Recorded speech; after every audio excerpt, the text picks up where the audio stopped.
but try to hit me in the gut, thinking that I won't react. You whispering my name, thinking I won't be the same. Turn fiction into fact. See what you didn't know, bruises that I'll never show, slipping on your every jab. So tighten up your fist, step into the ring with this. I hope your mama's got your back. First round, you thought you would've knocked me down. Fifth round, bleeding out the side of your mouth. Final round, pulling the sound of my name in the crowd. You hit a buzz. Oh, oh, oh, oh. You hit a buzz. Oh, oh, oh, oh, oh.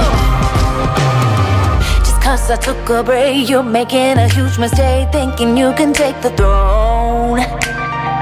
Look at you trembling, step into the lion's den. Bet you wish you stayed at home, begging for mercy underneath your breath when I ain't even sweating yet. My legend's written in the stone, yeah. You're crying age in defeat is now your only friend. Even your mama's gotta know.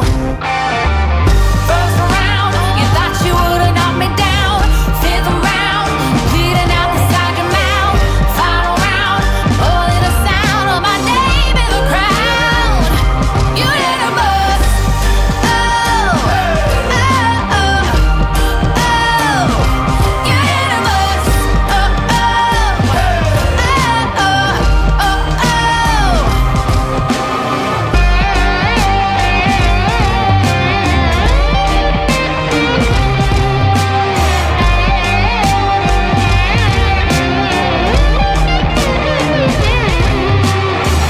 First round, fifth round, final round. Oh, yeah. First round, fifth round, final round. No, no, no, no, no, no. First round, you thought you would've knocked me down. Fifth round, bleeding out the side of your mouth. Final round, holding the sound of my name in the crowd. You hit a buzz. Oh, oh, oh, oh. You hit a buzz. Oh, oh, oh,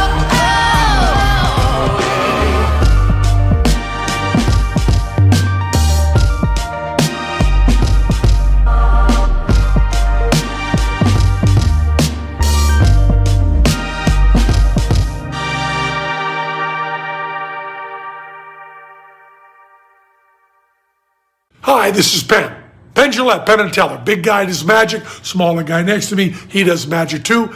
He doesn't talk that much. Anyway, I wanted to welcome you to In Time. Welcome you all to In Time with Nick.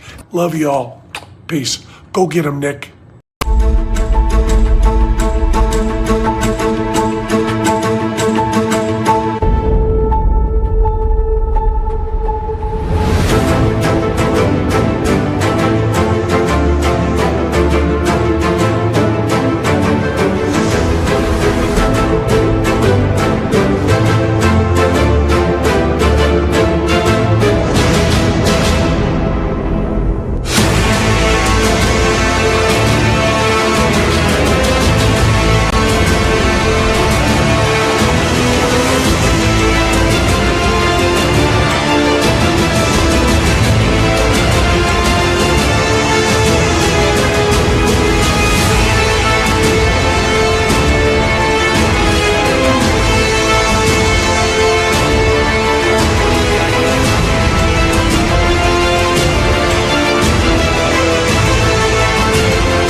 Hello, hello, everyone, and welcome to In Time. With me today is Xandering. Xandering, are you back on the road now?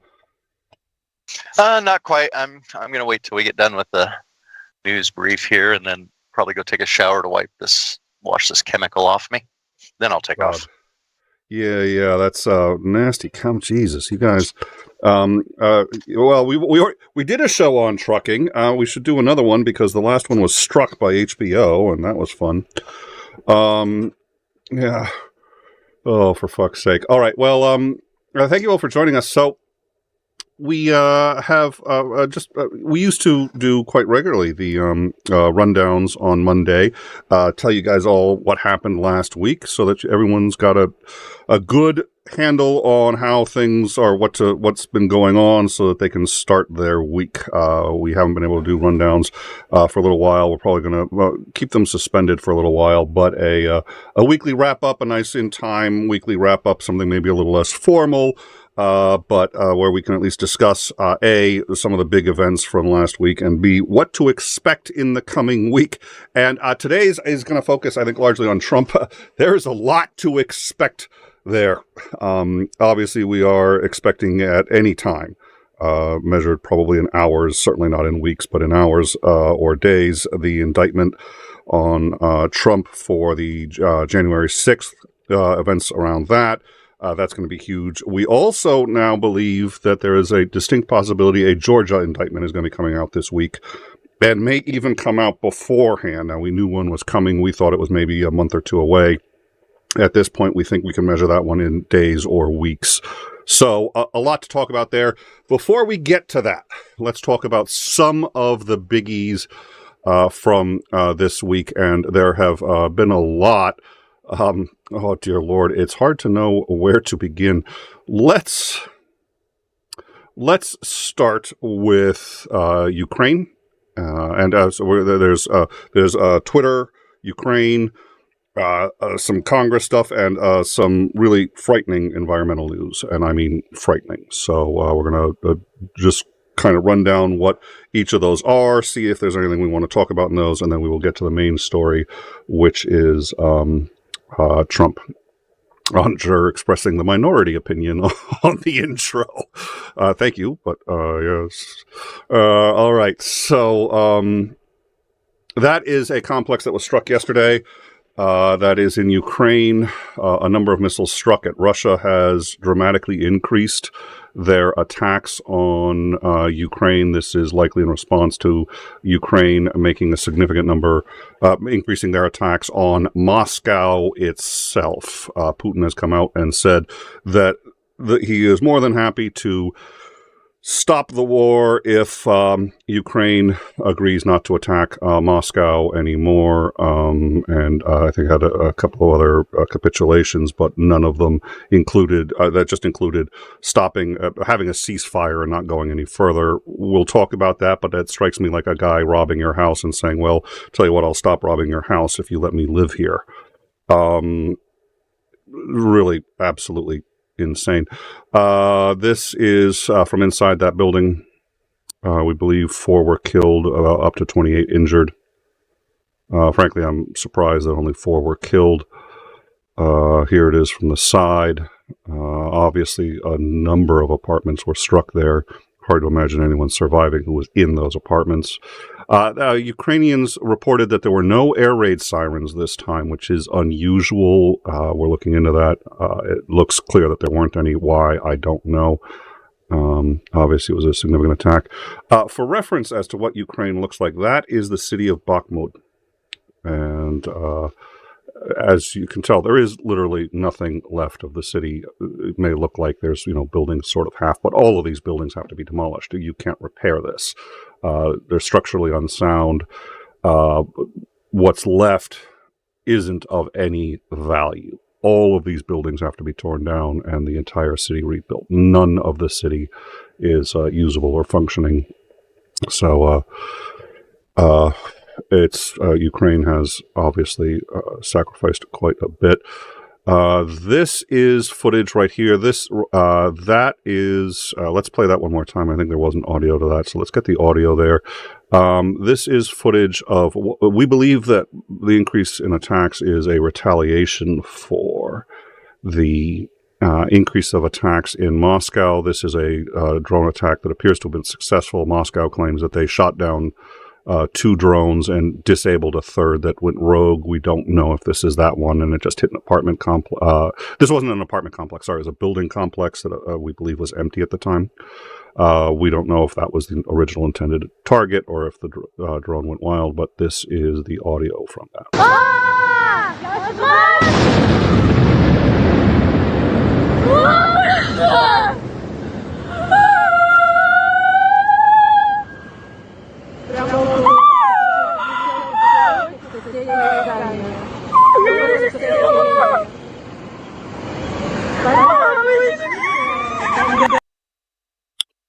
All right. So, Xander, any thoughts on just sort of the general that we've been talking about here on Ukraine? And we're going to move to the environment after that because, again, some rather terrifying news there. But before we do that, any thoughts on this so far?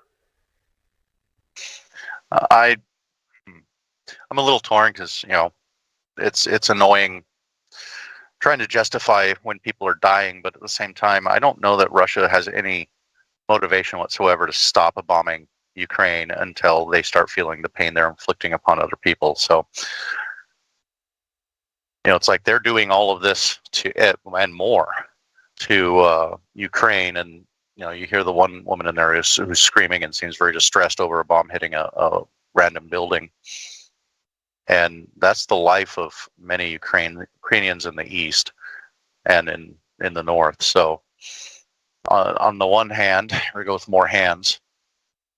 On the one hand, I don't like seeing a whole bunch of shit blown up and people dying. But on the other hand, I don't see how this war ends without some pressure being brought to bear against Russia. So as long as Russia can just sit back and continue to lob bombs and missiles into Ukraine, I don't see any incentive for them to stop doing that. So until they start suffering some actual consequences for this war, I don't think they'll have any motivation to end it. So I'm hoping that perhaps maybe we can get a resolution a little bit more quickly here. I think what I like about what you just said is it's an acknowledgement of a very difficult and uncomfortable position. There's a number of realities, and you and I talk a lot on the phone, and talk about this stuff, and there's realities each of us are uncomfortable with, but it's sort of like, yeah, that doesn't change it. I think all moral agents hate it when civilians are involved in a war. You've got one problem, which is a lot of times there's no reason for a government to stop a war unless civilians are involved. Now, the problem with this justification is it's the same justification that Al-Qaeda used to bomb the Twin Towers. If the if the government of the U.S. represents the people, if it's for the people, of the people, by the people, then you at least have somewhat more justification to say that the civilians are responsible for the actions of the government because the civilian gets to choose the government. We put these people in, and a lot of times they do stuff without telling us, and we have less control than I'd like us to have. But I can at least see the argument being made, and so many Americans have no real interest in the consequences of when Trump says that, for example, that we should bomb cultural sites in Iran. It's like, you don't think that's going to have consequences? Really? If you're going to be ignorant of those consequences, there's an argument to be made that you should suffer the results. Now, to be clear, I used Twin Towers because that was their justification. The Twin Towers, ostensibly, the largest complaint they had was that we had women who were, A, we had air bases that they didn't like, and B, we had women on those air bases who were doing really offensive things like driving cars. That's not a joke. That was the problem, among a whole bunch of others. So we didn't do now, and they had other complaints, but we weren't actively engaged in killing anybody that they were complaining about. We weren't, the Twin Towers, I don't think was justifiable, but that was the argument they used. So I note that when I sit here and say, the reality is Putin's not going to stop until the war is brought to Moscow, and I don't think you should be targeting civilians. On the flip side, it's like there isn't any civilian in Ukraine who is safe anywhere. You're right, there are cities that are constantly being hit, but you're not safe anywhere in Ukraine. There is no safe place in Ukraine, civilian or not. That is the nature of war, and this was absolutely a war of choice that Russia has brought to Ukraine. And if you're the leader of a country and you decide you want to go to war, there's going to be casualties on your side, and Ukraine will get wiped out if they don't convince Russia to stop. And the only way to do that is to make sure the war is also coming back to Russia. It's not Ukraine's choice. It is that or die. And the Russians are the ones who made that choice. I have extreme empathy for the idea that... I don't know. Am I making any sense? Yeah. I mean, like I said, I don't like the civilian loss of life, but until, the greater Russian people and government feel the pressure, feel the consequence of this war that they chose, they don't have any real reason to stop. They don't have any motivation to stop. And it's like you need to give them motivation to stop. Forcing Ukraine into this decision, which isn't really much of a decision. I mean, you have the right to self-defense. And now we have to figure out the way. I mean, what is the, I don't remember who said it, but, the best way to win a war is with overwhelming and devastating force at the outset. That eventually ends up with fewer casualties if you overwhelm your forces immediately and devastatingly. It leads to fewer casualties in the long run. So the long drawn out protracted war ends up killing a lot more people.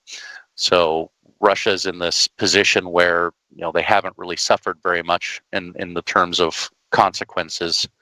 I mean, there's been sanctions and there's been things like that have made things more difficult, but there hasn't been any real attacks inside of Russia, and until they start suffering some of those things, they don't have real much motivation to stop attacking Ukraine. So it's like almost a trolley problem.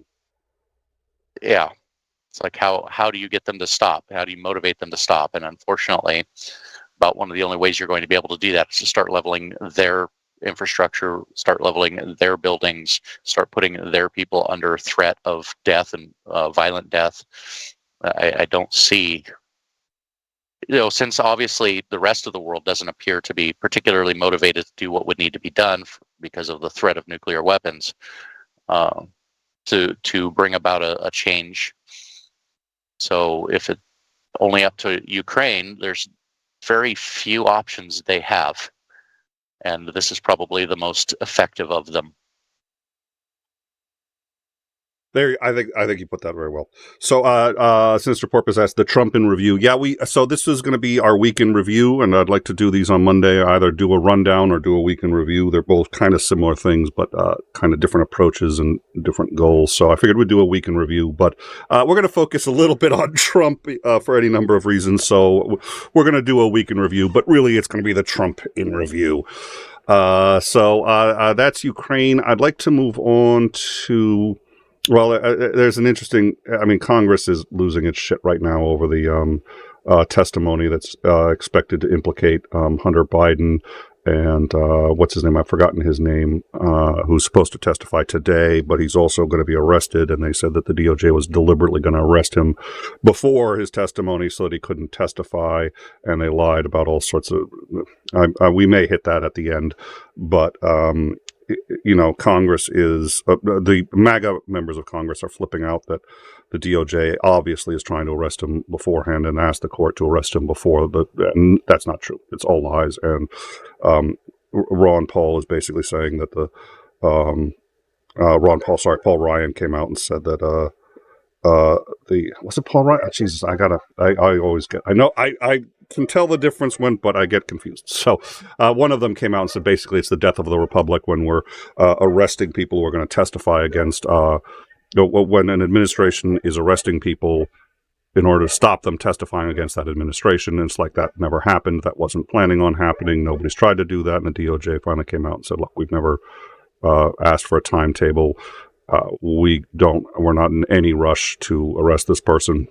And we firmly believe that they should be allowed to testify before they get arrested. And so if the court needs us to ask, we're asking, don't arrest him until after his testimony. That's perfectly fine with us. It's the court that decides it. So all of it's utter horse shit, and Congress is participating as usual, and that's getting really bad. But that kind of ties to Trump, so we may get into that.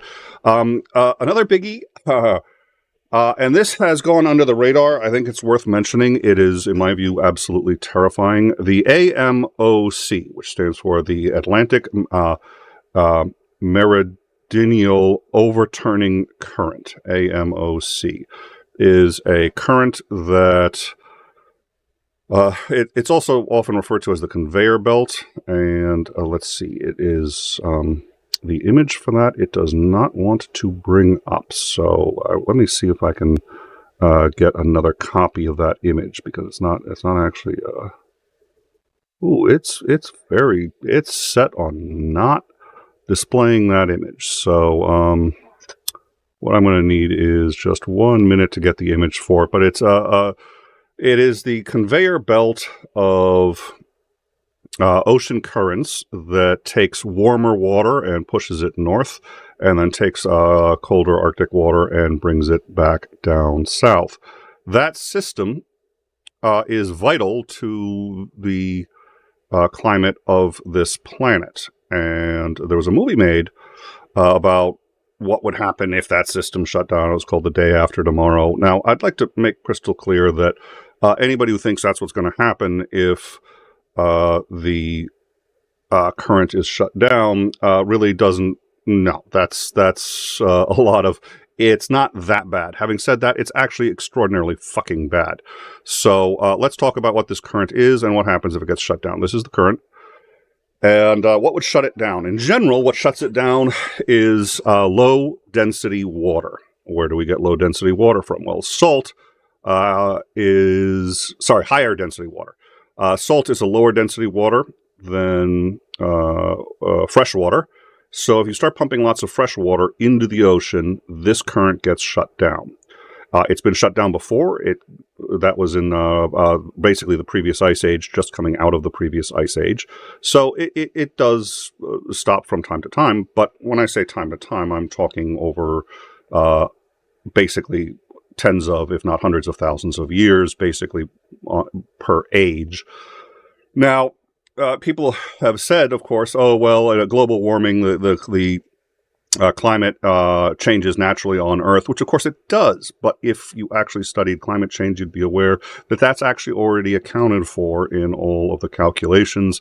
And those changes usually occur over tens of thousands of years. What we're talking about is changes of a degree or two over hundreds of years, so our concern right now, present-day climate change, is about a degree or a degree and a half change over 100 years, which is extraordinarily fast. So let me say that again. The climate change that we've been talking about is a degree and a half to 2 degrees over 100 years, which is extraordinarily fast, and so fast that nature doesn't keep up. And so we look at extinctions of species and all sorts of other unpleasantness.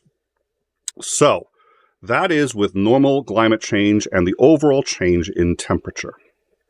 However, it looks as if this current is going to shut down.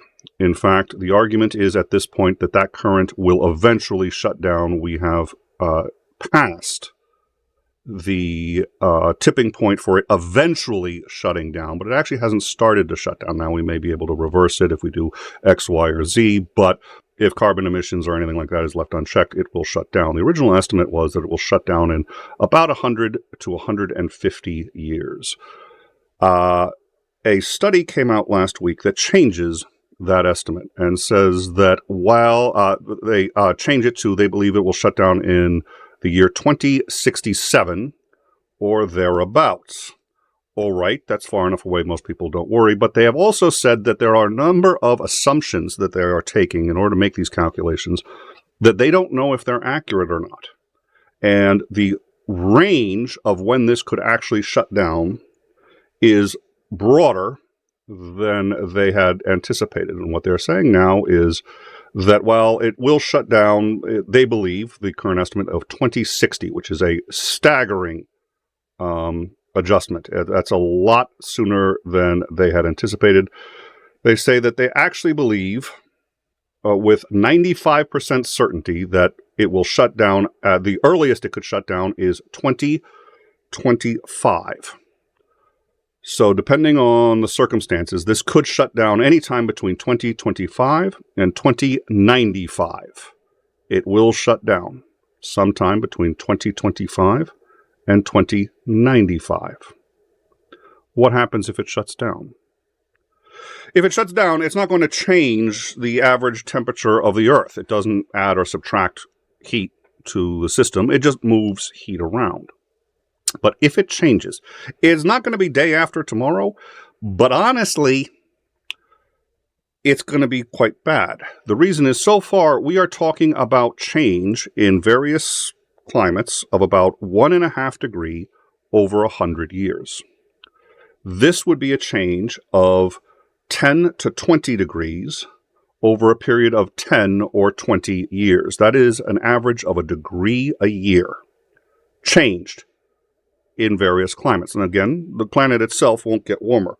But the northeast elements of North America, the northeastern states, could expect to see as much of a 20-degree drop in their average yearly temperature over 20 years. 20 years. 20-degree drop if that current shuts down. And the latest study says that, again, it is anticipated to shut down in 2060, but could shut down as early as, I'm reading a report here that says 2025. I recall it being 2028. In either case, depending on whether assumptions they've made are true or false, it could shut down that early, resulting in the average climate zone in the planet changing a degree a year for 20 years, either up or down. That's fucking scary. Is Andrew, any thoughts? Yeah. That is, it's a bit worrisome because specific areas can completely change. It's like the Sahara used to be a nice grassland. Now it's nothing but a great large desert. Now that happened over, hundreds of thousands of years, the shift to create the Sahara Desert. Now imagine instead of 100,000 years, that happened in 100 years. I mean, that would be devastating. Now, life on Earth will continue. We're mostly concerned with human life being able to continue and being able to be supported. And that's in danger because all of our infrastructure, all of our ways of doing things are all set around the generalized climate of certain areas. And to have that kind of disruption where the breadbaskets of the world start shifting around faster than we can build infrastructure, faster than we can move things around and recultivate, makes for an incredibly dangerous time.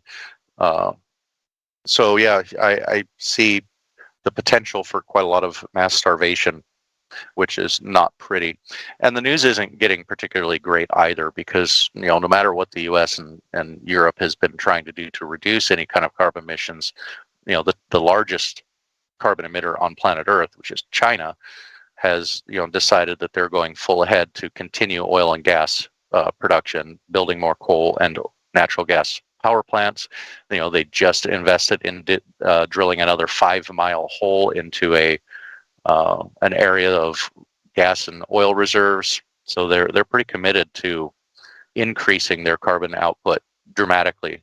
And they have expressed zero interest in or I should say they have expressed an interest with working with the global community vocally, but their actions are completely counter to what they're saying. So yeah, I don't see it getting much better. India is also a very large emitter. Their population is growing exponentially. They're trying to get into first world nation and build everything up. And, I think it's a quarter of the world's poor live in India. So they have very little interest in climate change. I should say a quarter of the poor children in the world are in India. So when you're looking at children being that poor under the global poverty level, those people don't particularly care about what the weather's going to be in 50 years. They just don't give a damn. They care more about their families and their kids. So, well, they care it's about going to be a really difficult challenge. Living another 3 weeks right? I mean, Yeah. that's what they measure survival by days or weeks. So when you sit there and say, well, this is where we could be 80 years from now, it's like, it'll be nice if any of my family lives that long. Yeah, it's like I'm concerned about my children living it to next week. Yeah. Don't ask me what's going to happen, years from now. So yeah, it makes things really difficult. And of course, how do you persuade them? Like, it's an incredibly difficult subject to try, because it's worldwide. It's like the entire world has to care about it.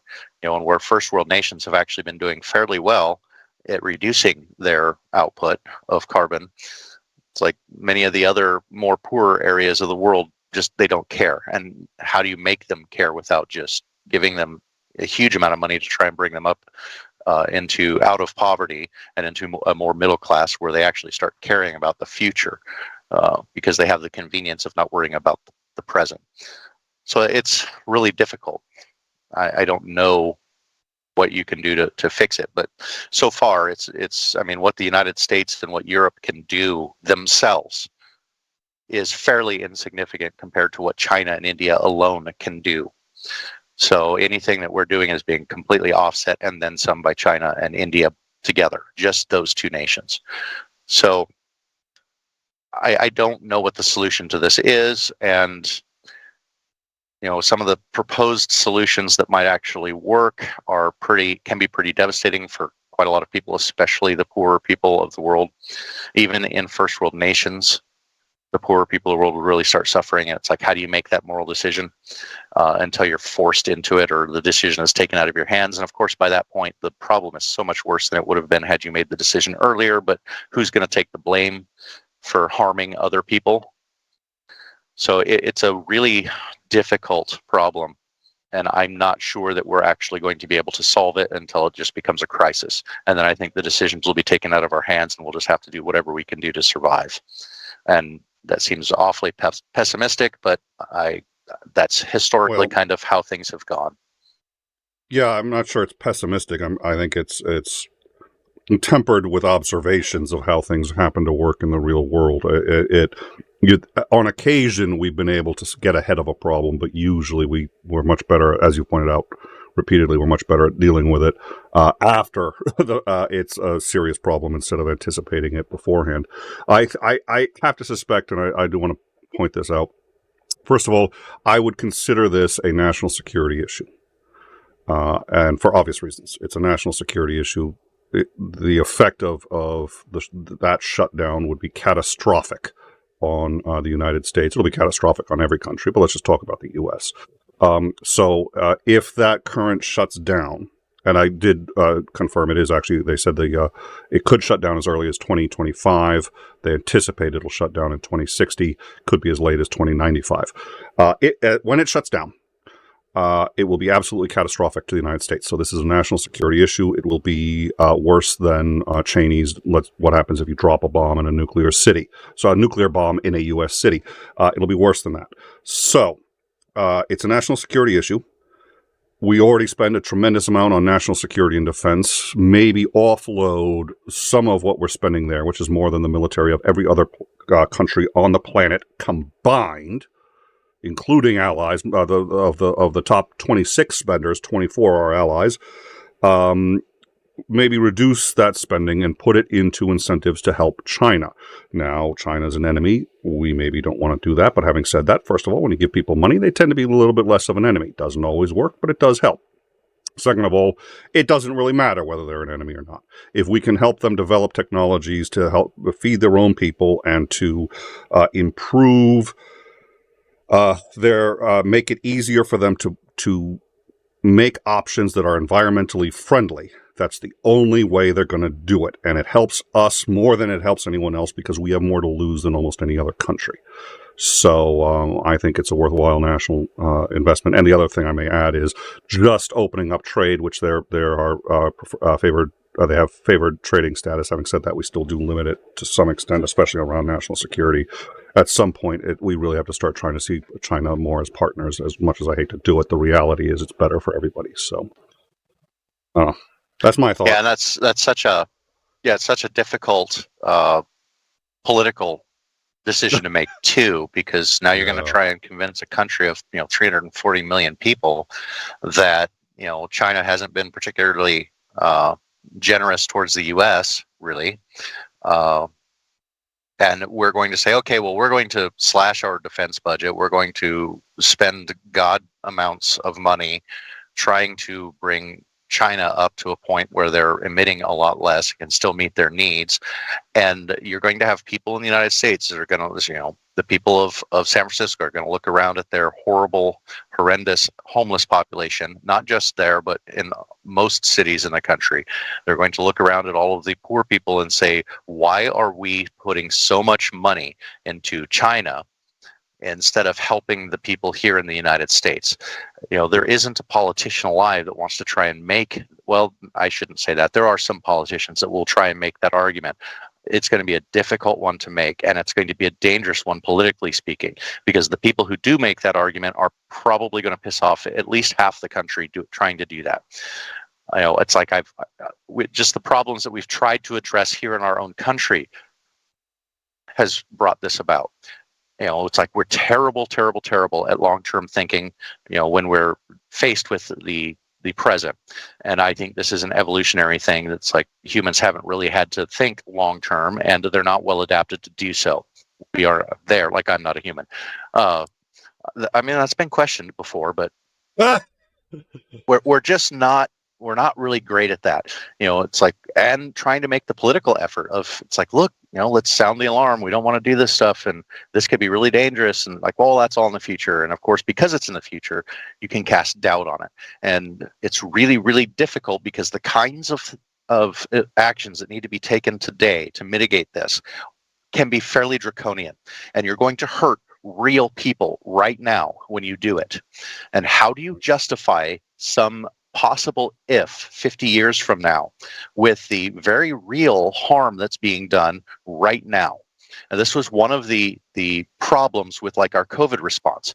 It's like, look, this could get really, really bad. Well, that's in the future. These lockdowns, these mask mandates, all of these things, are affecting people right now. It's like and vice versa too, shutting down the economy for 2 years almost. It's like, well, we can see that there's lots of externalities and unintended consequences that we're dealing with now because of that. And so when you start dealing with future events, it's so hard to make the case that we should do this because the future isn't set in stone. There's debate over how accurate any one person is. And of course, we have to make some assumptions when we're talking about future effects. So we're just really, really bad at trying to stop disasters from happening in the future.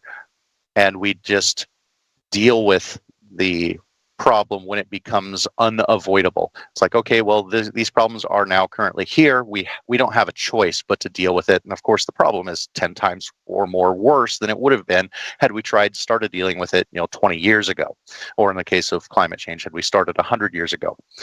But it's really hard for somebody today who has to deal with consequences today, trying to fix a future problem that's going to cause real harm or not harm as in, oh my God, you might be dead, but reducing people's standard of living, for example. And of course, the poor get hit the hardest for this, and everybody's sympathy strings pluck up, and you're like, look, your policies are causing the lower middle class to fall into the poor, the already poor are falling into the destitute, and everybody's standard of living except the uber wealthy who have the resources to mostly offset all of this. It causes even more strife. Politicians can't survive those kinds of actions. Yep. It's like you're trying to make moral decisions that people are going to argue with you over, the details of, to find out, is this even a moral issue? And it's like, but of course it is. I can't sacrifice everything today and hurt people right now that is visually seen. We know, we can measure, it's right there in front of our faces, versus some maybe, even if it's a fairly confident maybe, that's going to happen 20 to 100 years in the future. It's like we're just not well suited to try and plan for the future. We're much more concerned about tomorrow than we are about 100 years from tomorrow. Yep.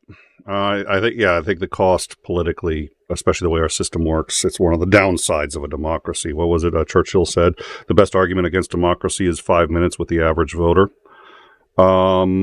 So I dropped 2 links into one from the Smithsonian, one from I think it was Science Tech Daily. There are a number of breakdowns of what this study is. It came from the University of Copenhagen and is a rebuttal of the current what is it I forget the ICCS data on on that particular current. I didn't link the actual study, so we should. I don't even know if you can get. I assume it was actually done in English. It may have been in German. I don't know, but there's a couple of very good articles that break down what the study said. Anyways, that study has shocked a great many people and is, as I said before, I think it's absolutely terrifying if that study is correct. And they have already been criticized for undermining or for disagreeing with the consensus of data out there that says we have probably a couple hundred years. And they've said, look, we know that this is an extraordinarily serious claim. We wouldn't make it if we were sure. So that was the response. Again, that study was out of the University of Copenhagen, and it's available. That's what it says. It's, as I said before, it's absolutely terrifying. I do have one. Yes. I do have one response. Gogolander or Gogolander. I'm not sure where the emphasis should be on those syllables. Says, why not simply make expensive to buy cheap goods made emitting ton of unnecessary CO2? It's like nothing is simple. Everything is a lot more complicated, especially today in our interconnected multinational economies that we have. Everybody is reliant on other people. Nobody's truly self-sufficient anymore. And that the people who are buying those cheap goods made emitting a ton of unnecessary CO2 are the poor. If you raise the prices of those things, that puts those products out of reach of the poor, and you are reducing the standard of living for the poor. And the immediate response is going to be, why do you hate the poor so much? You are causing them a lot of harm. They can no longer buy enough food for their families because the cheap processed food has been, artificially inflated. You cannot artificially inflate prices like that without a ton of unintended consequences. Everything's connected. It's like a giant spider web. You pluck one little section and you're going to send reverberations throughout the entire economy, and you're going to end up with a lot of problems. It's incredibly difficult to do these things. H. Ross Perot ran in the 80s, if I recall.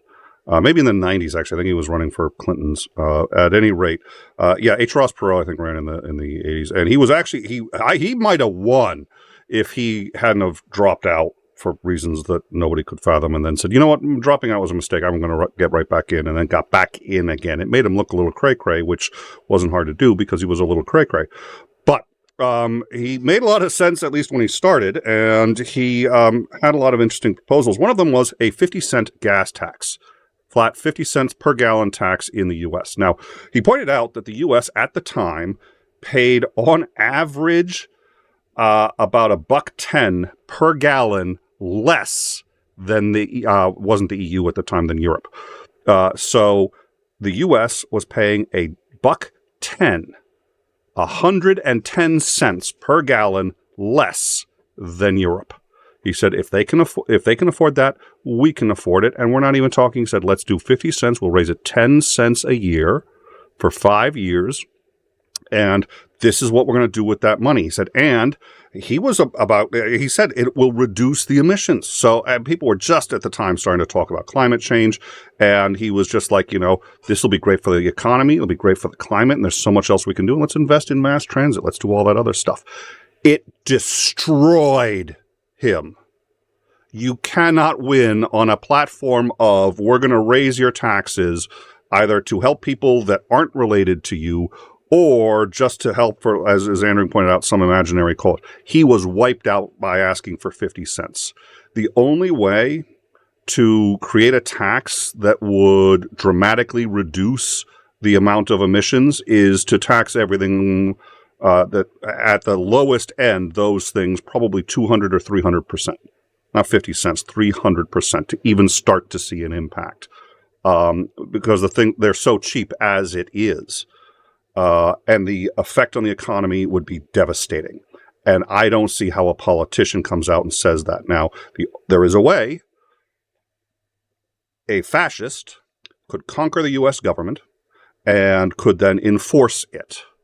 But since that's not how we operate here in the U.S. right now, what you would have is somebody would have to win an election, meaning he would have to convince 50% or more of the people that this is a good idea. That's not going to happen in the U.S. The way I know that is because I can read the stats. So he could lie and say he's not going to do it and then do it when he gets in. He would be impeached so fast by the way, Republican majority, a number of which think that the earth was formed in 6,000 years by God. No, it's not even remotely feasible. All right, moving on. There are probably ways that are feasible, but that isn't it. Moving on. One reason we're talking about this, goes into the next topic, which is Trump. I don't think Trump cares about climate change. I don't think he thinks it's real. I get to do my story that I picked for us? Oh, yes. You had a story. Please. Oh, yeah, this is a good one, yeah.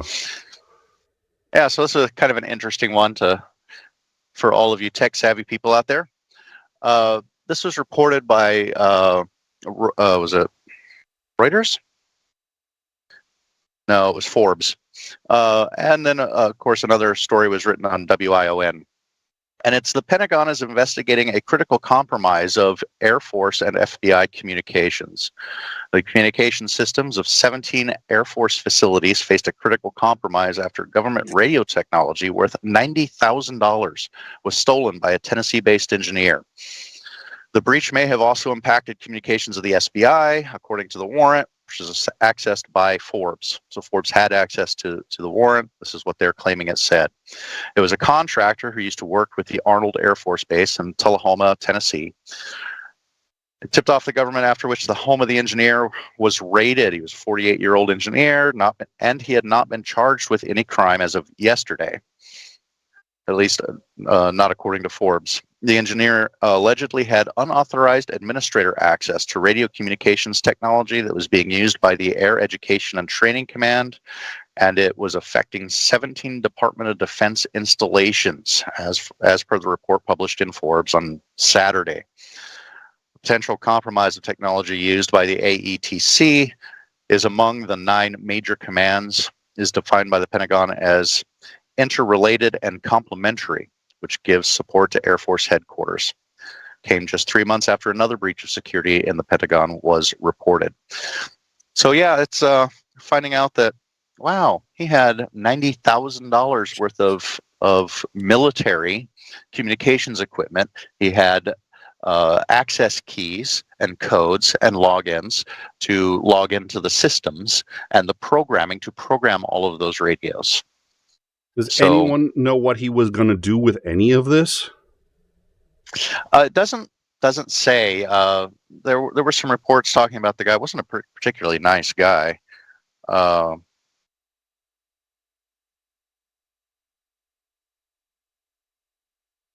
hate when ads suddenly pop up on me and I start listening to a bunch of other stuff in the background. I'm like, no.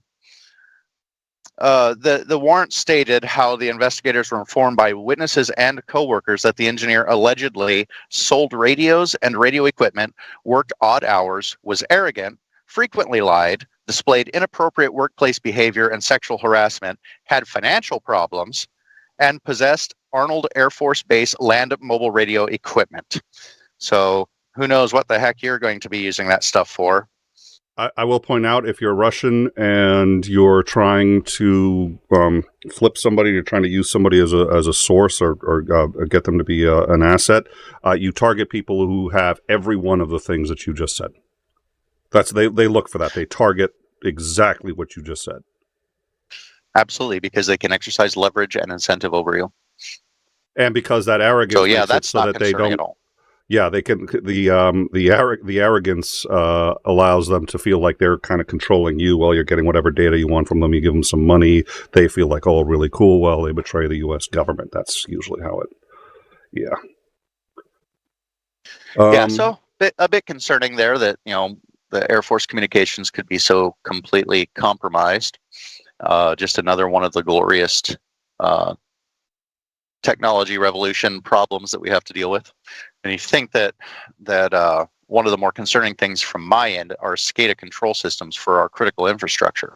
It's like, if this man is able to get $90,000 worth of military equipment, as well as pass keys and programming for those radios out of the military, which you would think would be a more secure installation than civilian infrastructure control systems, the SCADA system.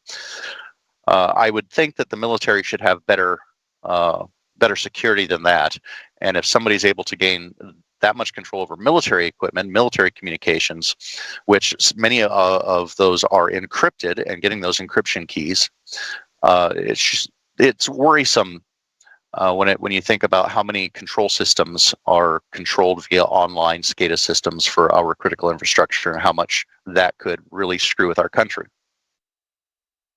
Yes. And Russia deliberately thinks about these things. I mean, that's the other thing, is it's like we sort of think about it as it's like a security risk. What you have to realize is Russia targets risks like that. That's what they look for. Jesus. All right. Well, thank you. We need to let's if you haven't put that on the Discord, when you get a chance, put that on the Discord and the news, and we'll because I think that's something we should follow.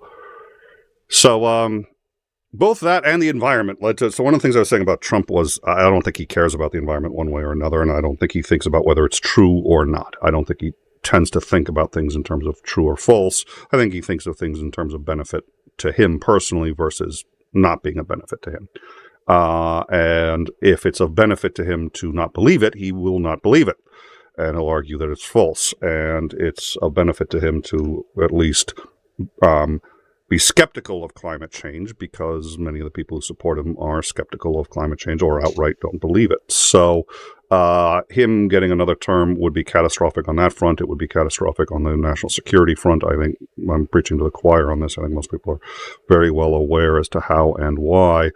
Having said that, CNN just put out a article saying that they believe that the chances are reasonably good that Trump will win another term.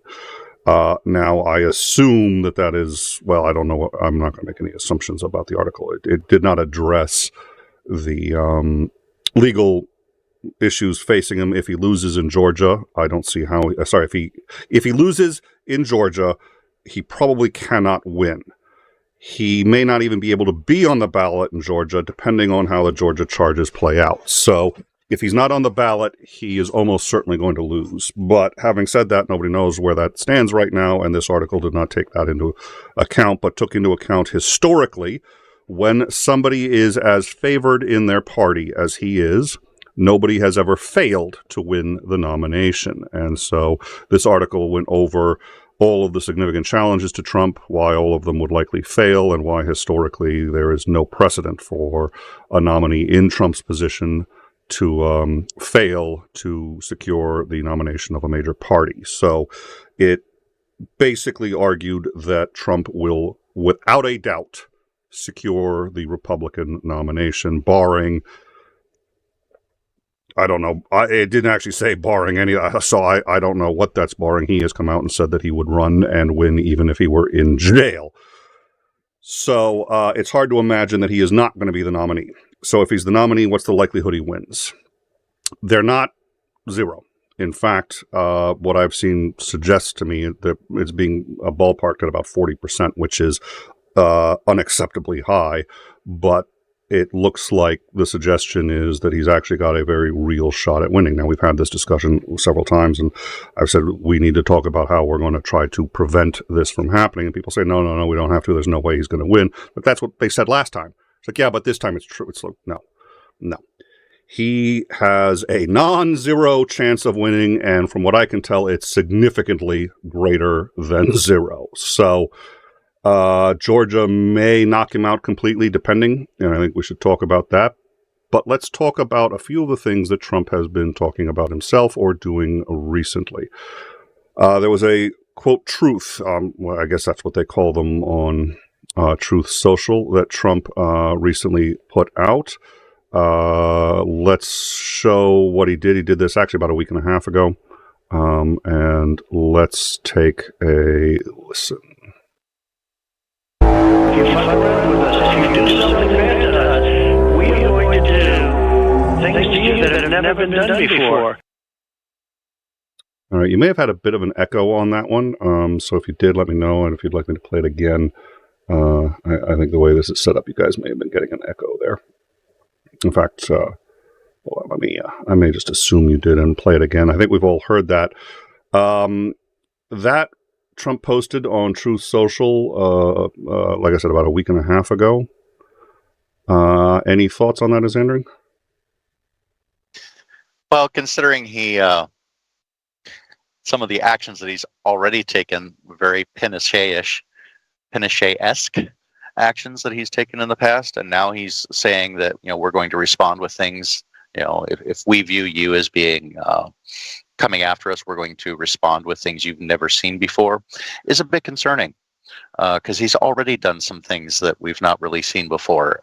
So I am not a fan of this, and I'm really hoping that the Democratic Party runs or primaries Joe Biden, because there's a lot of negative feelings about Joe Biden. He's got some problems with his popularity and his faith in his ability to lead the country.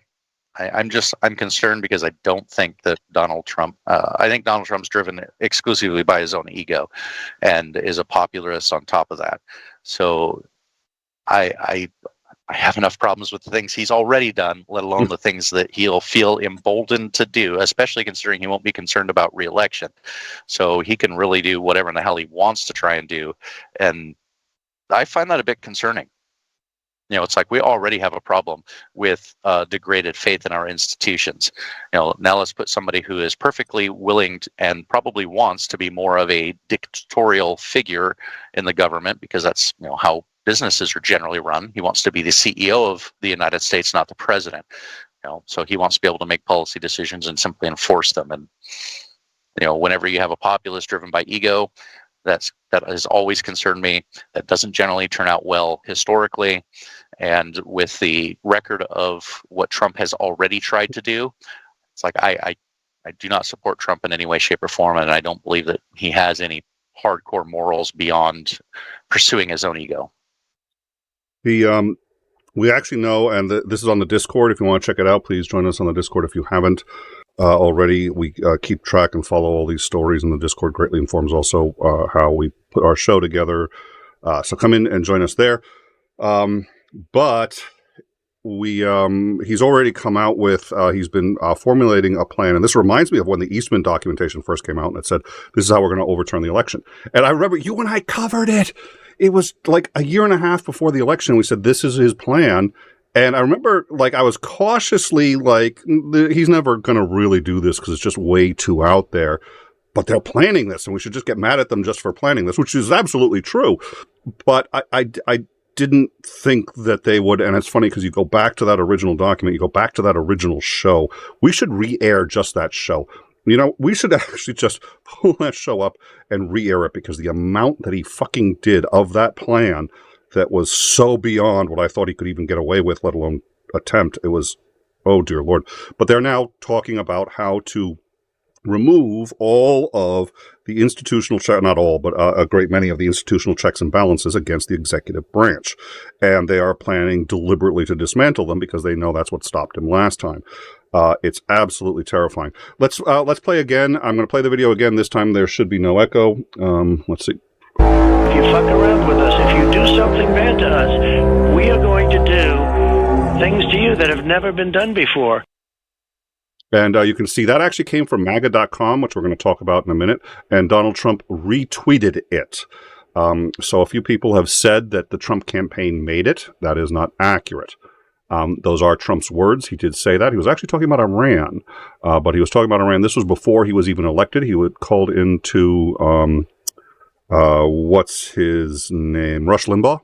And he had said that a fan of his decided that they would make that. They gave it to MAGA.com, who decided to truth it or tweet it. I'm just going to say tweet from now on because, it was on the Truth social media. They put it out, and then Donald Trump found it and retweeted it. So certainly that seems to be endorsed by both Trump and by MAGA, who published it in the first place. So, and that should have been much clearer, so hopefully everyone heard that one easily. Yeah, that's, it's clear that, and he said this, and I couldn't find it, so if anyone has a link to it, and they can drop it in the live chat or DM it to me in Discord. There was also, he had posted a thing basically saying that nobody better arrest him because he's worried about what's going to happen, because his fans are even more dedicated than they were in 2020. And it's sort of like, wow, that's a fucking threat. That's absolutely a threat. That is Don Corleone level shit. You know, it's you have a nice democracy there. It would be a shame if something happened to it. And so if anyone's got that, I was looking for it and I couldn't find it. But yeah, he is absolutely fomenting nationalist views and the attempt to get people to get people really to fight for him if necessary. He's done that in the past, but now he got caught anyway, in as much as we all saw through it. So now he's like, well, now I might as well just do it for real. So this also came out just outside a Trump rally. Good. I'm here to guarantee Trump gets back in and get rid of the corruption that's in the White House right now. It's a disgrace. Joe Biden's a disgrace to this country. He's a disgrace, and so are all the left and the rhinos, the globalists. They kill them all. Yeah. Kill them all. I agree with you on that. Was at a Trump rally saying kill all of them. Wilk asks, is he saying perhaps another January 6th? No, I wish he was. I think what he's saying, no, in fact, what he is saying is January 6th was nothing compared to what's going to happen if they try to arrest him. That's what he's saying. Any thoughts? I've said it so many times that I wish Trump would simply go away forever and ever and never have to listen to him again. I don't. Actually, I do know why, I think.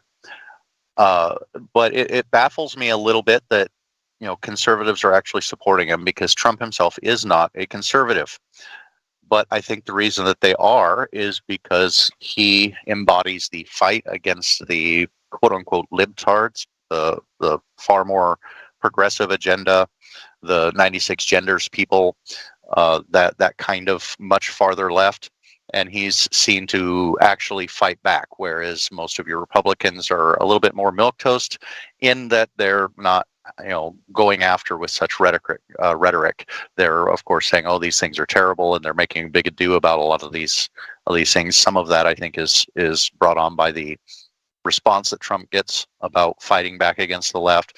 But I think that's where his, obviously he's a populist, not a conservative. And I think that in order for the more conservative people of the United States to actually rally around somebody who may do the country some good, they need to find a conservative that has actual conservative values. My taste would be financially, fiscally, governmentally conservative, and socially liberal. Let people live their lives the way that they'd like to live their lives. Stop interfering in people's individual liberties so much. But actually go after the left over some of the more extreme parts of what the left has been putting out. Just like they should go after some of the extreme things that the right is going out, because I think that's the only way that we're going to not end up with the kind of situation that we're in. And I don't see that happening. So I'm very concerned that with Joe Biden's approval numbers, his history, the fact that he can't seem to string much in the way of sentences together without making mistakes and then wandering off. And I mean, he does not show well when he's speaking live. Even when he's on teleprompter, he's having some issues now. And the fact of how old he is, I'm very concerned that if they run Biden again, that Trump will win. So I just found this. I just don't know. I had sort of referenced it earlier, but I found it. So Marquette poll, shows Trump either tied or ahead of Biden, if it's the two of them. And again, no, we're going to assume that Trump is going to be the nominee. The reason is no nominee has ever been this far ahead and not gotten the nomination. His closest competitor is DeSantis, who is going down, and nobody has ever won from that low, with the exception of Barack Obama, and that's an exception for any number of reasons. Obama was actually lower at this point before the primaries. But having said that, at this point, it looks like most people are assuming, and I think probably accurately, that Trump will win. It's no candidate has been in his position and failed to get the nomination. He is polling at greater than 50% in the primaries, so he will be the nominee almost certainly. So once you assume that, the question is, how's he going to do nationally? The Marquette poll has him either winning or tied in several surveys. For the national vote, the ABC News Washington Post poll has published 3 surveys of a matchup between the two. Trump has come out ahead, albeit within the margin of error, in all 3. Yeah, it's a little concerning. It used to be they talk about the pendulum swing of politics, and as we've been progressing through time, that pendulum has been swinging farther and faster, which is always concerning because you can't make drastic changes so quickly without utterly disrupting a hell of a lot of things. So, which is one of the problems that we're facing with things like climate change, making abrupt and radical changes, sometimes that may actually be needed. It never goes over well, and this is concerning. And being very conservative when it comes to governmental policy, when it comes to fiscal and monetary policies, the United States, socially, I'm very liberal. I've always stated I'm socially very liberal. It's incredibly discerning. It's concerning for me to see a populist who wants to treat the presidency as a CEO position, essentially a dictator. I said to you earlier, when listening to some of the stuff on Truth Social that Donald Trump has put out, the MAGA.com website, it's like this is how made the reference to the quote in Star Wars. This is how democracy dies, not with a quiet whimper, but with the roaring applause. Yeah, it's very concerning because this is how you get dictatorships. This is how you go from being a genuine republic to being a banana republic run ostensibly by a fascist dictator. And I think most of MAGA knows that, by the way. It's very concerning. I think most of MAGA knows that. I just think they think it's okay in this case. But I don't think very many of them would actually disagree that that's kind of what he is trying to do. But when you want to fight the deep state, that's what you need to do to win, which is exactly how most of the number of dictators that have existed throughout time that were democratically elected is staggering. At any rate, the Titan brings up a very good point. Keep in mind that pollsters call landlines, who has the most landlines, boomers. That is a theory that as to why the polls were so wrong in a couple of previous elections, and is almost certainly correct. I think Titans hit the nail on the head there. My understanding is that pollsters were going to change their methodology to account for that. I've seen no evidence that they have, and I don't know the methodology used by ABC and was it ABC and Newsweek. So if they use that same methodology, which I have no reason to believe they didn't, Titan is absolutely correct, and it's worth noting. I don't know the methodology for that one, but there are reasons for hope, and if it was just landlines, which has been how they've been conducted in the past, I think Titan brings up a very good point.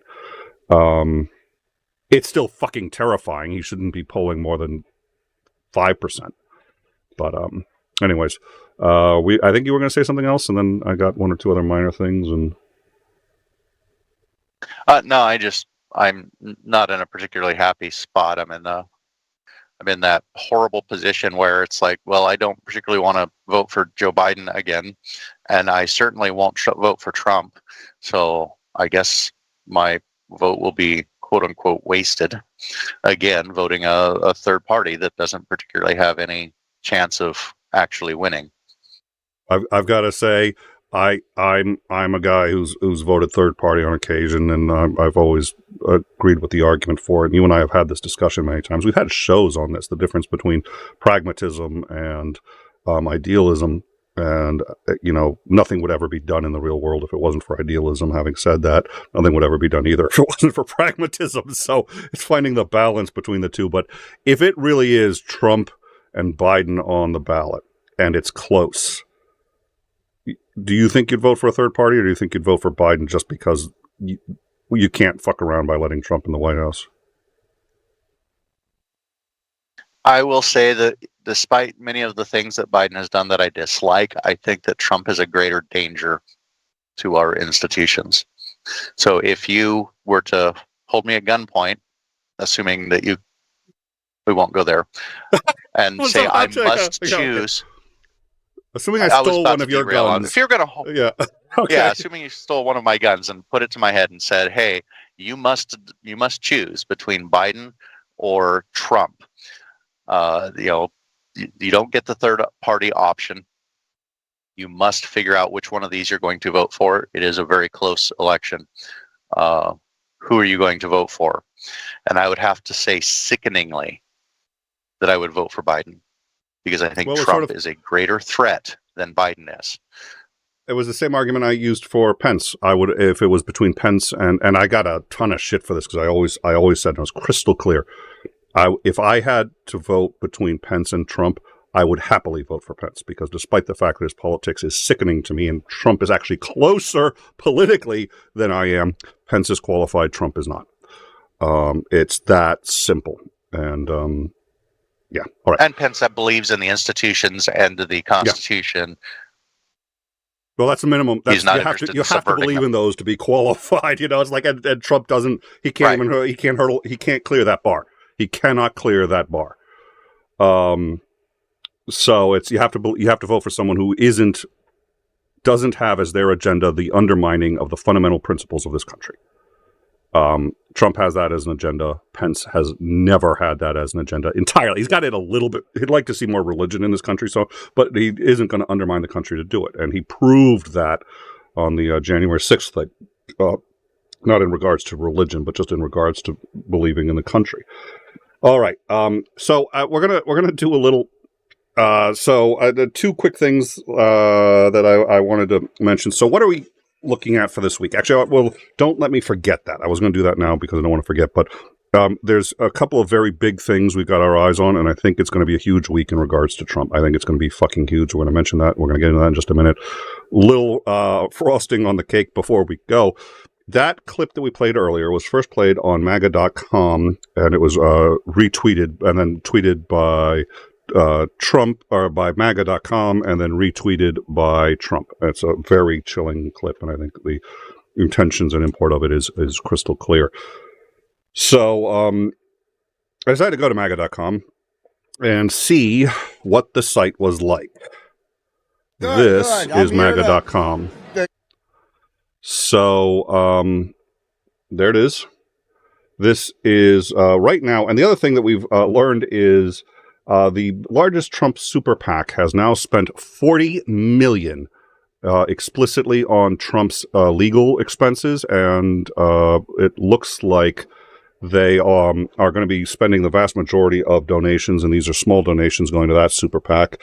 The vast majority of that is going to Trump's legal expenses, which he can do as a super PAC.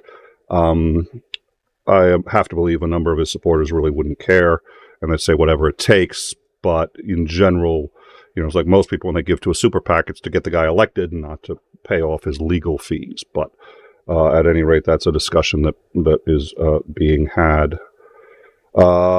This is the site. It looks a little weird. It gets weirder. He's got some merch here. Yes, warning. Trigger warning. It's going to get worse. It's gonna, yeah. So here are the flags that are for sale. There's this is an interesting one here. That is Trump on a tank. Explosions behind him. The eagle reminds me of that eagle that attacked him. I think that was prescient. Let's see, what else have we got? Okay, that's it in poster form. And because you need to, you can't ever just have, So, this is Trump on a tank again, I guess, trying to fly like an eagle as the tank smashes over a SUV. These images, it's just so amazing to me. These are always the kinds of images that you see out of Soviet Union. You see them coming out of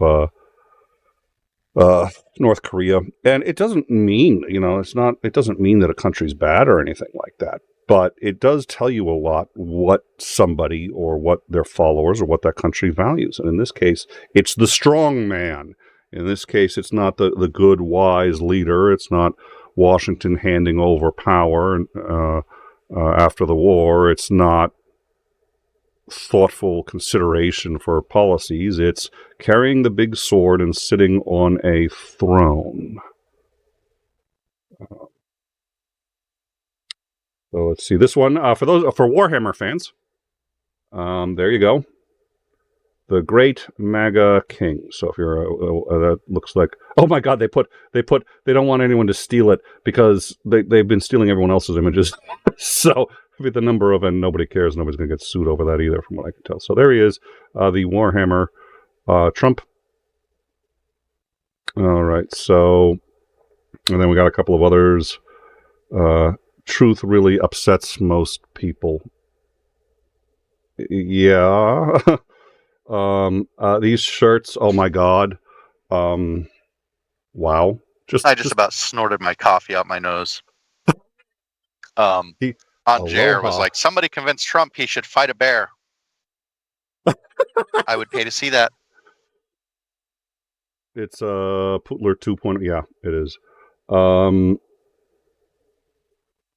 Some interesting designs here. This one, a football jersey, and it says Amendment 2.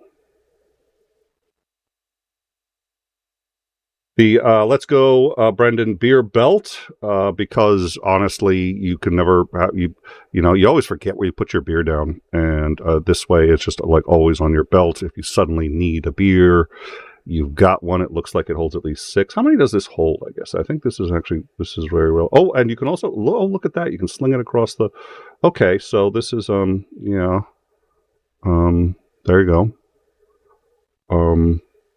Because that's really. I don't think anybody can sit through a Trump political rally without being drunk. The Biden toilet paper. Classy. Somebody needs to grab that photo and Photoshop the American flags a little bit smaller and put some Bud Light cans in there. I think that's a great idea. That ought to stir some people up. The People's Champ costume. MAGA socks. There you go. So, yeah, I saw that. I figured, and here we go. Let's do the, so here's Trump as Rambo. There we go. No man, no woman, no commie can stop him. Which does remind me, actually, I wonder if did I actually get that image? I've been looking for one more image of Trump basically saying nothing can stop me and yada yada yada, and it's just like it's amazing. I get that not everybody understands the nuance or importance of language, but I'm like, when you talk like that, there are consequences. So, all right, what are we expecting this week for Trump? We are expecting any time now a indictment to be handed against him. It's going to be pertaining to January 6th loosely. Really, it's pertaining to any efforts to overturn the election going back to even before Georgia. It looks like going all the way back to the original Eastman memo saying this is how you overturn the election.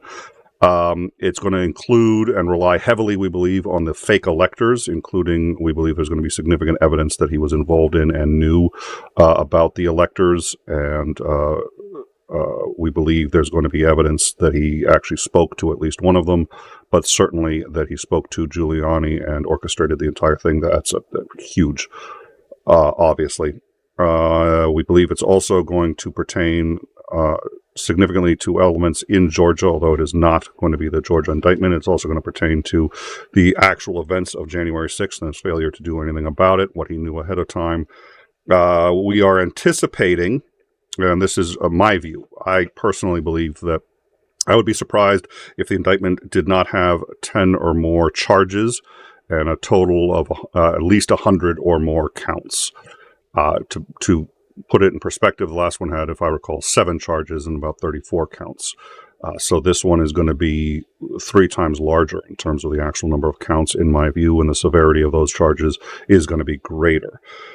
We also do know that his last indictment, which is the second major one that he's faced, because he had the civilian one in New York, which could easily put an end to his business. He is now relying on super PACs. I think if his business ends, he'll be getting money from super PACs that he seems to do whatever he wants with. But at any rate, the second one, the criminal indictment on the documents, has been amended, and they've added a few more charges, including but not limited to the attempted deletion of evidence, including security tapes. Ann Coulter came out and said, how do you make deleting tapes innocuous? Was that what she said? She said something. I'm sitting there going like, innocent. Oh my God, innocent. Yeah. How do you make deleting tapes innocent? Security footage innocent? And I'm sitting there going like, oh my God, am I going to actually retweet Ann Coulter? What the actual fuck? We are so through the looking glass now. Oh my God, I just have oh dear Lord, Ann Coulter. No. All right. Is it now how? Now you know how I feel when some of the people are coming out and they talk about, oh, who's that Democratic politician that came out? I am drawing a blank on some of their name. Anyway, some of these Democratic politicians in Congress came out and were giving statements on some of this Trump stuff, and I'm like, do you have any idea how many showers I needed to take when I came back and said I have to agree with all of these people? I imagine. Like, I don't want to, yeah, but I have to. Yep. So he's going to get those charges are really. And we had said before when we talked about the amendment, I think we talked about it on Friday, we talked about the amended charges. One of the things that separates those from the others is that it's something that's much easier to understand. If you have security camera footage that shows you did something wrong and you deleted it, that's mens rea. You can't sit there and say, well, I didn't know. You can't sit there and say, well, I was the president, so I figured it was okay to delete security camera footage. You can't. It's I don't think it's a huge charge relative to the others. I mean, holding national secrets illegally versus deleting camera footage. But it's, at a minimum, it's undeniable that it's just fucking wrong and it's inexcusable. So it's the first one where they put down where anybody listening to that can sit there and say, again, so long as they can demonstrate it, which I suspect they can. It's really hard to sneak out of that one. So there was an amendment. I think it dropped on Friday. Those charges have been expanded. We are expecting the indictment on January 6th. Again, we're calling it January 6th, but it really is everything pertaining to the attempt to overthrow the election. It culminated on January 6th. It also, we believe, is going to include him trying to order the National Guard to seize voting machines in Georgia and in Nevada, if I recall, and a few other things that are just so fucking illegal. You can't, I mean, He attempted to do it anyway, so, and I believe it's going to be explosive when it comes out. We will carry that live as soon as we have it. And then we had thought we were probably about a month away, maybe 2 from Georgia, but we have heard out of Georgia now that Georgia is, quote, ready to drop the charges on him. If they're ready, why they haven't dropped yet, I don't know. Either they're waiting for a politically opportune moment, which is a very bad idea. I think you just do it as soon as you've got it, because he's accusing them of politics, so you don't want to play any politics. What? That's a bit of a bad way of phrasing that. They're not going to drop the charges. They're going to release the charges. Yes, thank you. The indictment drop. Drop the indictments, which also doesn't work, does it? Yes. So, yeah, you're right. That's a good point. So, at any rate, we are expecting the news to drop. They said there was a leak out of the office that said they're ready. They're ready. So the question is, if they're ready, why hasn't it happened yet? I don't know. That came out, I think, on Saturday. So if they're, quote, ready, maybe it comes out today. I don't think so. The current thinking is that we are talking hours, maybe days from the January 6th indictment.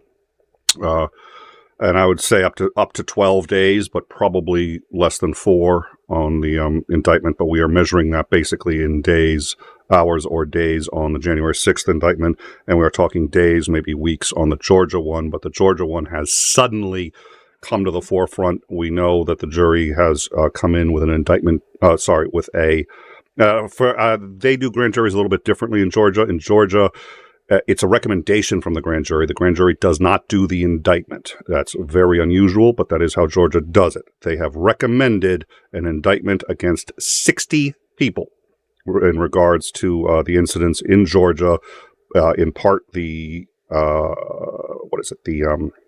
fake electors, but also very much tied around Trump, his talking to the Secretary of State and all that other good stuff. So we expect that to come out reasonably soon, possibly before the other one. We don't know. So they could both come out this week. If they do, this will be one of the biggest weeks in political history, in my view. We'll see where it goes. It'll be quite damning. In Georgia, if you are convicted of a felony pertaining to maybe any felony. I don't think it's any felony. I think it has to be a felony pertaining to rigging an election or tampering with an election. You are never allowed to be on the ballot again, ever. That's it. You're not allowed to be on the ballot. That includes for president. So if he is convicted of these crimes in Georgia, he will not be able to be on the ballot in Georgia at all. That means he cannot win Georgia in the primary election. I have seen any number of paths to 270, paths for him to win. I have not seen a successful path to 270 that does not include Georgia. That doesn't mean it can't be done, but I haven't seen a way to do it yet. So there's a lot of time in between then, but if he loses Georgia, it becomes very, very difficult to see how he can win the nomination to president. But again, to recap what we had at the beginning, at this point, we are saying that in time has high confidence that he's going to be the nominee. I think it's very hard to see any way that he is not going to be the nominee of the Republican Party, and we concur with the reporting and the reasoning that CNN has used to say that he will almost certainly be the nominee. I don't see any fault in that reasoning. I think they're correct. So he will probably be the nominee, and we're just going to assume going forward, I think that he's going to be the nominee. If he's the nominee right now, most of the polling, absent what Titan pointed out, would be a very important error in their methodology. Most of that polling has him either tying or winning, usually within the margin of error of those polls. That's obviously very, very concerning. So I think while the national security secrets trying to overthrow the country and yada, yada, yada is what I think we're most concerned about. And most of us take a look at it and say that's absolutely god-awful that he did that. The ones that are actually most important right now is Georgia. Those are going to have some teeth to it, and I actually think Georgia would sentence him to jail. I don't know what I think Georgia would actually give him jail time. How that would work out, I don't know, but I suspect they'd be willing to do it. I don't know the federal government would do that, but I think Georgia would. I think they'd consider it. So we are going to see. It's going to be an interesting week. I do have one more video to show you, but before we do, any final thoughts, Xandring? It's not shaping up to be a particularly nice election cycle, and I'm hoping things go differently than they apparently will, but I think I agree with you. That must have hurt. That must have been hard to say. Yeah, it did. Now you really need that shower. All right. So in case anybody needed any more evidence that Elon Musk is a horrible, shitty human being, And we know Elon Musk has done a couple of things. First of all, he has just recently, and we understand that he himself, as CEO of Twitter, has reinstated the Twitter account. We probably should have done this before the Trump thing, but anyway. He's reinstated the Twitter account of Kanye West, otherwise known as Ye.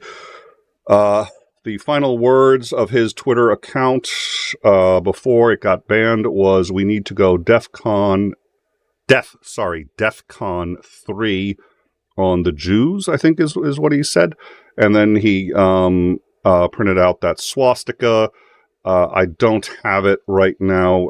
You did send it to me, Xandring. I didn't get it in time, and honestly, I'm not sure I want to re-show that imagery anyway, although I would like to get the correct quote of what he said. But he made a lot of extraordinarily anti-Semitic remarks and wasn't even trying to hide them. Usually anti-Semitic remarks are couched. That's why he was banned. Elon Musk has decided that, and Elon Musk has said that he will consider going forward the word cis, as in a cis male or cis female, to be a slur, and that he'll ban anyone who uses it in reference to him. Though that is apparently a slur on Twitter, and he is banning a number of journalists and other people who are reporting things accurately. But Kanye West, after saying that we need to go DEFCON 3 on the Jews and all sorts of other anti-Semitic stuff, and posting a swastika, he gets to come back. So, all that notwithstanding, the other thing that he has done, as you know, they have rebranded the Twitter platform to X, and he seems to be immensely proud of that, and he's been talking about that online a lot. They also changed the sign on top of the Twitter building to a big X, and they have made it unbelievably fucking bright. This is that new sign. That is the X on top of the Twitter building, projecting right onto an apartment complex on the other side in the middle of the night. Honestly, it's been made brighter since that, and there's other footage of it where it's shining even brighter. That is an apartment complex, and the sign is doing that all night. They have the tenants there have requested that he take the sign down. He has, somewhat more politely than this, but nonetheless said, "Fuck off." His sign, the big X there, is far more important than what it's doing to, imagine trying to sleep in that. He's going to lose. They're going to get the city to go through it, but he doesn't give a fuck. So Elon Musk, more evidence that he's a dick. Any thoughts, Xandring, on the on any of that? Yeah, that's a slightly luminous sign. I think if I lived across the street there, I'd be a little upset about that. So I can kind of understand the hullabaloo about the new sign. I think you're right that he is going to end up being forced to remove it. Yeah, he's not going to, but right now he's gleefully, and I've noticed that he actually does enjoy inflicting pain on others. He was gleeful about his threat to withdraw Starlink from Ukraine and anything else, which he lied and said it was because he wasn't aware that it was being used for military purposes, even though 6 months previously he had explicitly said that he expected it to be used for military purposes in documentation that he wrote to the Pentagon. He's a liar. He is absolutely a narcissist. I'm confident. I usually try to avoid saying shit like that, especially since it's become a pejorative instead of a, I obviously can't make diagnoses, but I know what a narcissist is. He is one. The good news is I'm not a member of the AMA, so the APA. Or the AMA for that matter, but I'm not a member of the APA, so I'm allowed to say it. He's a fucking narcissist. And the fact that he enjoys doing shit like this and enjoys causing trouble just for its own sake makes him one hell of a fucking horrible human being. Sorry, that's just, I don't. One last please. One last thing, since we're talking about kind of gleefully harming others. I hate to put it quite that way, but I don't see one other way of really being able to get my point across. Paramount Productions decided that they were going to invest in a little bit of tree trimming, which is where the members of SAG-AFTRA and the Writers Guild were striking. They decided that the trees needed to be trimmed because they must be providing too much shade for the people standing out in the sun. Of course, they denied that that's why it was just scheduled maintenance, according to them. However, there were the trees there actually belong to the city, and the city is responsible for their maintenance. Oh. However, businesses can apply for a permit to care for the trees or do maintenance on the trees near their businesses. However, Paramount did not file, according to the governmental offices, did not file for a permit. There was no permit issued for any kind of maintenance on the trees. And when you look at the pictures, you can see that they have topped everything off. These are, I forget what kind of trees they were. But when they said that they needed to be pruned, and yet when the time that they did it was not the time that you should be pruning these trees. You should be doing them in the spring or the fall, not in the middle of summer. So they're claiming that it was just regular old maintenance, that the trees needed to be pruned anyway, that they had every right to do it, and that it was in no way related to the strike going on of people standing outside the Paramount Productions building using those trees for shade. So I will leave you to form your own opinions on what the motivations for the tree trimming was. But when you look at the pictures of these trees where they've had almost all of their greenery removed from them, as to what their motivations actually are. Yeah, I think at least with that, which is obviously it's still a dick move, but with that, it's like they're doing it to somebody who they have like a grievance with. Musk just likes doing this to innocent fucking people who don't know who he is and who don't give a shit and aren't arguing with him about anything. He just likes to. I think you're right. I mean, I think they are very similar circumstances, but they're dick moves all across the board. But you can see them doing that to be dicks to people who are protesting and giving them a hard time. Nobody in that apartment complex is giving him a hard time. He is just, but since you've brought it up, I do want to mention one other thing. So, Disney's CEO Bob Iger commented about using the Writers Guild and SAG strikes to force writers and actors into homelessness, saying that he'd be willing to go all the way until they're homeless. Ron Perlman, who I really like, and has just been, he is one of the few Twitter accounts that I follow that I just love. He is so fucking smarmy. And he murders anybody who fucks with him on YouTube, and he does it so effortlessly. I don't condone what he said here, but it's worth hearing. This was his response. I will say this. I had expected a lot of, especially the wealthier actors, to not necessarily back the SAG strikes because they don't gain anything from it. They have nothing to gain, but they are part of a union, and that's how a union works.